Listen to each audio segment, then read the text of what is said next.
యెషయా గ్రంథం 61వ అధ్యాయం మొదటి వచనం మనం చదివితే బైబిల్ ఈ విధంగా సెలవిస్తుంది. The book of Isaiah chapter 61 and verse 1. ప్రభువు యెహోవా ఆత్మ నా మీదికి వచ్చి ఉన్నది, దీనులకు సువర్తమానం ప్రకటించడానికి యెహోవా నన్ను అభిషేకించెను. yes, నలిగిన హృదయము గల వారిని దృఢపరచుటకును, నలిగిపోయిన హృదయం గల వారిని దృఢపరచడానికి, చెరలోనున్న వారికి విడుదలను. చూడండి, ఆ మాట అండర్లైన్ చేసుకోండి. చెరలో ఉన్న వారికి విడుదలను, బంధింపబడిన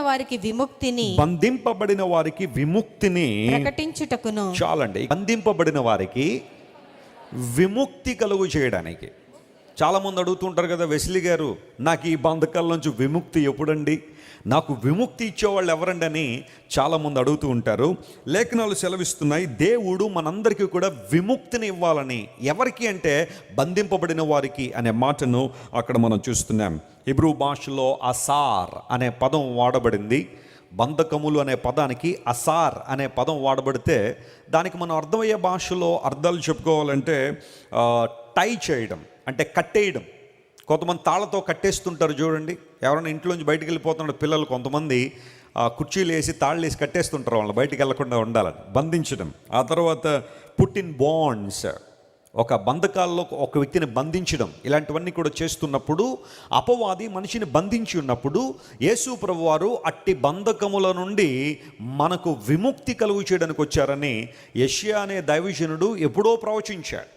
యేసు ప్రభువులో ఉన్న గొప్పతనం ఏంటంటే, చాలామంది అడుగుతుంటారు, ఏమండి వెస్లీ గారు యేసు ప్రభుని దేవుడు అని మీరు చాలాసార్లు సంబోధిస్తూ ఉంటారు, దానికున్న మీకున్న ఆధారాలు ఏంటి అని చాలామంది అడిగితే, యేసు ప్రభు దేవుడు అనడానికి లేఖనాలు ఇచ్చిన ఆధారాల్లో ఒక ఆధారం ఏంటంటే ఆయన ప్రవచన పురుషుడు. స్తోత్రం చెప్పండి. ఆయన ఏ పురుషుడు? ఆయన ప్రవచన పురుషుడు. ప్రపంచంలో ఏ వ్యక్తి గురించి కూడా ఇన్ని ప్రవచనాలు చెప్పబడి ఉండలేదు. మీరు ఎవరినైనా తీసుకోండి, you take any religious leader, any philosopher in the history of mankind, no prophecies were foretold even before they were born. వారు పుట్టక మునుపు ఏ ఒక్క ప్రవచనం కూడా వారి గురించి చెప్పబడి ఉండలేదు. యేసు ప్రభువుని గురించి విశేషమైన సర్వోత్తమమైన ప్రవచనాలు ఎన్నో ప్రవచించబడ్డాయి. అవన్నీ కూడా క్రీస్తు ప్రభువులో అక్షరాల తన జీవిత కాలంలో నెరవేర్చబడ్డాయి. అందుమూలంగా ప్రభు దేవుడని, ఆయన లోకానికి వచ్చిన సర్వశక్తుడని ఖచ్చితంగా మనం విశ్వసిస్తున్నాం, నమ్మాలి. లేఖనాలు బోధిస్తున్న విషయం కూడా అదే. ఆయన వస్తాడు ఈ లోకానికి ఎందుకంటే బంధింపబడిన వారికి ఏమి ఇవ్వడానికి వస్తాడు? ఆయన విడుదల ఇవ్వడానికి వస్తాడు, విముక్తిని ఇవ్వడానికి వస్తాడనే మాట చాలా స్పష్టంగా మనం చూస్తున్నాం. యేసు ప్రభువారు ఈ లోకంలో ఉన్న కాలంలో ఒక అపూర్వమైన అద్భుతాన్ని ఆయన ఒక వ్యక్తి జీవితంలో జరిగించారు. దాన్ని మీ ముందు ఉంచాలని కోరుతున్నాను. చూడండి, లూకా సువార్త 13వ అధ్యాయం దగ్గరికి వస్తే అందులో ఒక మాట రాయబడి, అందరూ లేఖనాలు తెరవాలి. Everybody open the scriptures and understand the facts written in it. లూకా సువార్త 13వ అధ్యాయం 10వ వచనం నుండి కొన్ని మాటలు చదవండి. దానిలో ఈ మాట రాయబడింది. విశ్రాంతి దినమున ఆయన ఒక సమాజ మందిరములో బోధించుచున్నప్పుడు 18 ఏండ్ల నుండి. ఎన్ని సంవత్సరాల నుంచి అంట? 18 అంటే ఎంత? 18. బలహీనపరచు దయ్యము పట్టిన ఒక స్త్రీ, బలహీనపరిచే దయ్యము పట్టిన ఒక స్త్రీ అచ్చట ఉండెను. ఆమె నడుము వంగిపోయి, ఆమె నడుము అయిపోయిందంట, వంగిపోయింది. ఎంత మాత్రమును చక్కగా నిలవబడలేకుండెను. నడుము వంగిపోయింది కాబట్టి ఆమె చక్కగా నిలవబడలేకపోతుంది.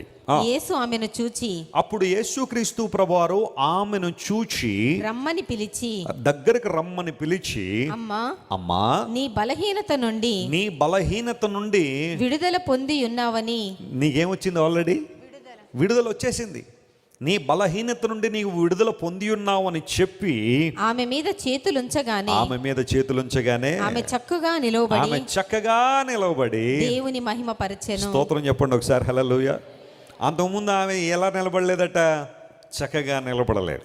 చూడండి, కొంతమంది వయసు వచ్చిన తర్వాత, ఫర్ ఎగ్జాంపుల్ ఒక 70, 75, 80 ఇయర్స్ వచ్చిన తర్వాత కొంతమందికి నడుము ఏమైపోతూ ఉంటుంది? వంగిపోతూ ఉంటుంది.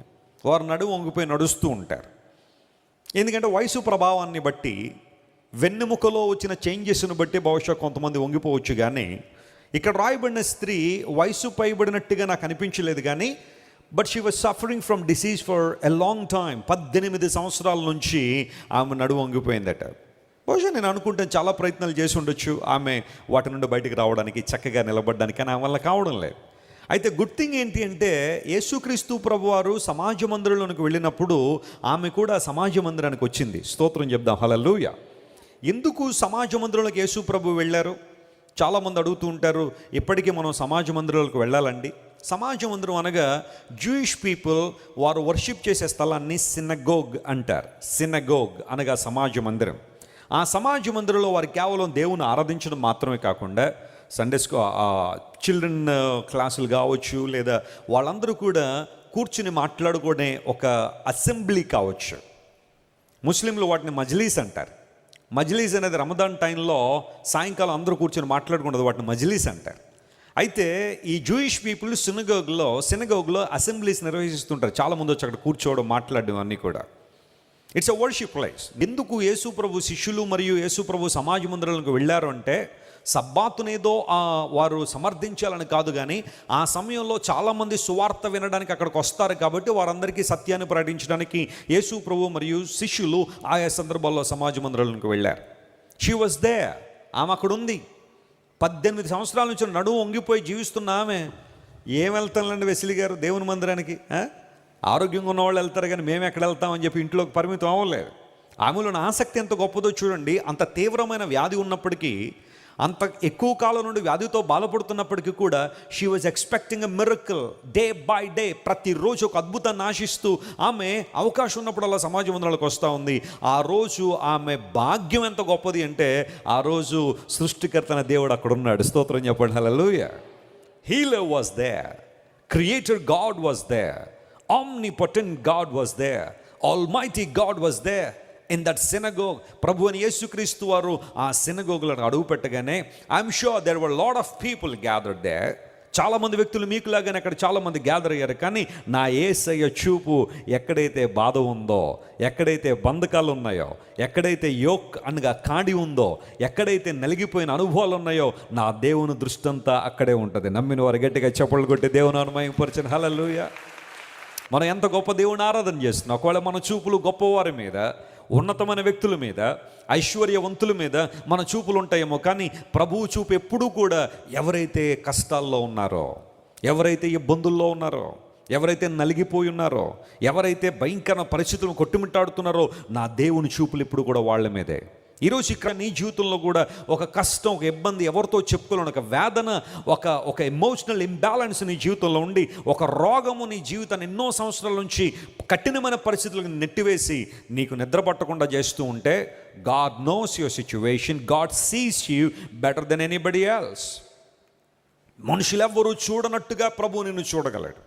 మనుషులే ఒకరు దృష్టించినట్టుగా ప్రభు నిన్ను దృష్టించగలడు.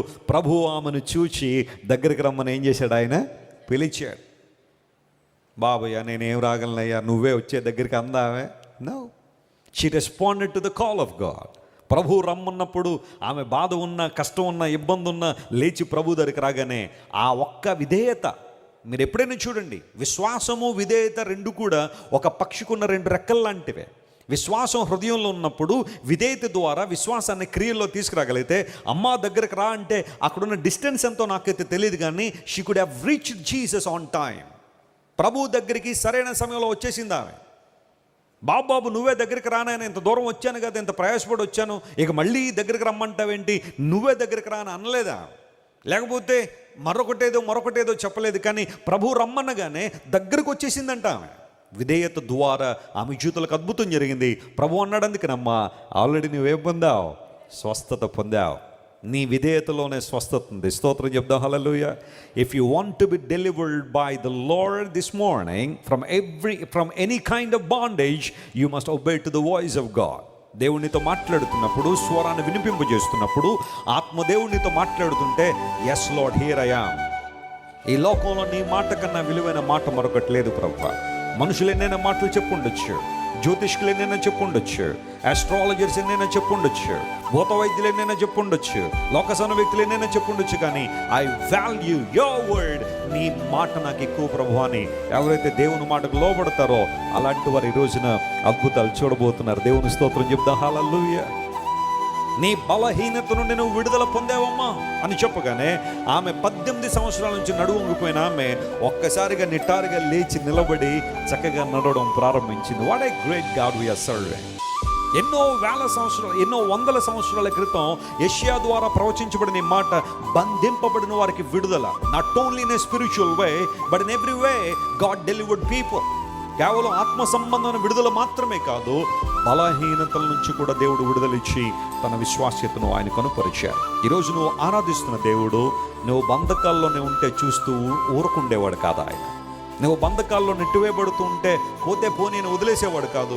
నీకోసం దిగొచ్చాడు ఆయన. నిన్ను చూసే దేవుడు, నీకోసం ఆలోచన చేస్తున్న దేవుడు. బంధకాల నుంచి విడుదల చేయాలని ప్రభు ఆశిస్తున్నాడు. ఈ యాక్ట్ చాప్టర్ 12లో మనం నేర్చుకోవాల్సిన మొదటి పాఠం, సాతానుకు బంధించడం ఇష్టం, యేసయ్యకు చెప్పండి గట్టిగా, విడుదల చేయడం ఇష్టం. ఎప్పుడైనా సరే నిన్ను ఏదో రూపంలో బంధించాలనే పోద ఆలోచన చేస్తుంటాడు, కానీ ఏ విధానంలోనైనా నేను విడిపించాలనే నీ దేవునికి ఆలోచన. Come to the lord and look an to him. God will definitely deliver you out.